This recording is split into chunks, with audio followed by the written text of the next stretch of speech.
A Hunter in Teyvat, Chapter 21, Fan Fiction, by Azazyel. Please like and subscribe to this YouTube channel for listening and patreon.com/Azazyel to read all of his stories.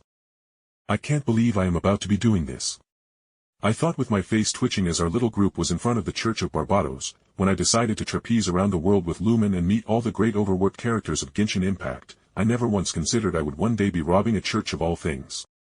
No, seriously, even as I thought about all those other self-insert fics into other worlds, I couldn't remember a single one of them. Even the evil arrogant psycho ones never bothered to deliberately go out of their way to rob a freaking church. So, what is this holy liar der Himmel thingy we need to steal? Paimon asked as she rubbed her head in confusion. One of Mondstadt's most treasured items. It's the lyre that I used to play when I was active as the Anemo god, and with it perhaps I could help soothe Valen and bring back his gentle nature so you can purify him, as I can tell that both of you won't even bring him any pain. Should we just get him to relax for a while? Venti explained.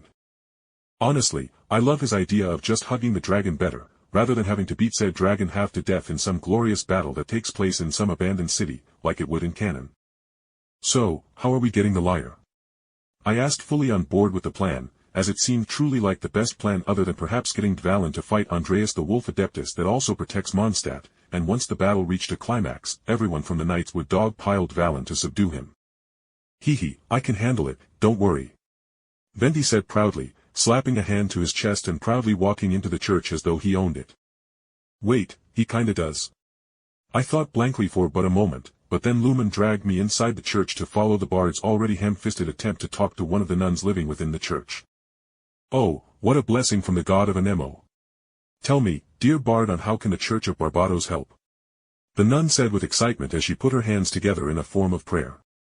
Dear sister, I need to borrow the holy lyre, that way, I, being the best bard in Mondstadt, can soothe Dash. The happy and pious expression on the nun instantly vanished at the mentioning of Venti taking the holy lyre, and she sneered as she folded her once worshipful hands across her chest. She stared down at Venti. Please see yourself out of the church. Venti blinked in confusion with a simple, what? Escaping him, as the nun continued to speak. It's a vicious dragon indeed, but once the acting Grand Master makes up her mind and decides to finally deal with it, nothing could stand in the conjoined knight's way. The nun explained, and even as Venti said how that was absurd, I had to desperately hold back a snort of laughter as the nun said. That foolish beast betrayed the four winds. Not even the great god of Anemo would forgive it, for its betrayal. Please, I beg of you. It is our best option. Venti begged, putting his hands pleading the nun for his own damn lyre to begin with. I am afraid not, little bard. The nun said with a wry smile, but she sighed as though she felt a little forlorn about rejecting Venti. Venti took a deep breath, and then his eyes glowed as he drew upon his Anemo energy, and with a flourish, he ascended into the air as he spoke regally towards the nun. Very well then. I see I can no longer hide my identity. I am the Anemo god Barbatos, I am the god you have all been worshipping. The nun looked at him with almost disdain before she lightly bowed to the clearly shocked bard as she spoke. If there is nothing else, I must be going back to handle the church's paperwork. Also, dear child, do not pretend to be our great god of Anemo just because you have an Anemo vision. I spent more than one morning scolding our acting Grand Master for flying around with her own vision, powering her flight when she was younger. The nun said, huffing in amusement at the nostalgic memories, and without another word, she just left, leaving Venti to drop to the ground in defeat. Dude. You could have had the Wolf Lord Andreas bring you here on his back, and they would have happily handed you the lyre. I pointed out. Venti shook his head as he chuckled wryly.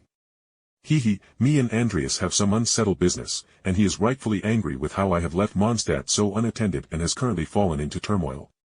Venti shook his head and then smiled as he pointed to me and Lumine as he continued to speak. But no matter, you two are now rather well known as the honorary knights of Favonius, so it's now up to you two to try and get my lyre back. Me and Lumine shared a look, and after a hum of thought, I nudged Lumine. You should go and ask, you are certainly more approachable, and I can also keep Paimon busy, so she doesn't blab something. Unfortunate. I said slowly. Why does Paimon think that by Paimon saying unfortunate things, you mean stupid, huh, Jake? Paimon hissed as Lumine began talking to the nun that Venti already struck out with. I gently patted Paimon on her head, making her harumph at my attempts to pacify her, but as she went to scold me, with a flash of motion I stuck a grilled chicken and mushroom skewer into her mouth, making her eyes widen in shock but then relaxed as she began quickly eating the food on the skewer. She is eating the skewer itself. Venti said blandly as he stared at the walking sentient bacchanator that was Paimon.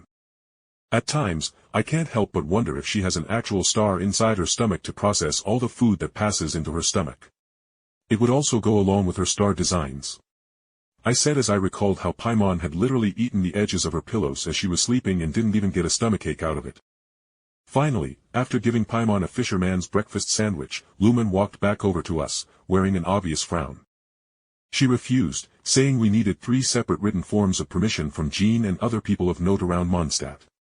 Worse is how Jean and Jake already explained how the Fatui are basically already in control of the community representative, and we don't know the acting seneschal either as we certainly haven't gotten involved with the noble houses here in Mondstadt. So at best we could get Jean's permission, and the other 2 we had no hopes for as other than the Lawrence clan that Eula was a part of, which the whole damn clan was reviled around Mondstadt. All the other noble clans had stepped back from directing Mondstadt and instead are serving it as protectors like Dialek and Jean. Well, looks like we just gotta steal it then, Venti said shamelessly, and then I realized he really didn't need to feel shame as it was literally his own divine instrument and had every right to own it.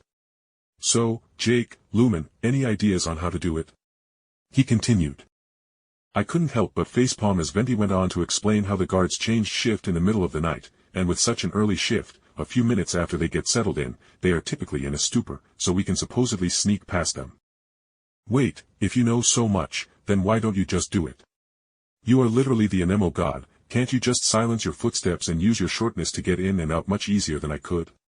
I said, moving my hand from the top of my head over Venti's head, showing the clear foot difference in height. I am but a humble bard, and singing is all I can really do. He said shamelessly, and then, after giving us a couple details, he ran off outside the church, and as we frantically ran over to stop him, he seemingly teleported in a whirl of Anemo energy. I can tell assholes, teleporting away from us is going to be one of the most frustrating things in our adventures, I swore before sighing and turning to Lumine.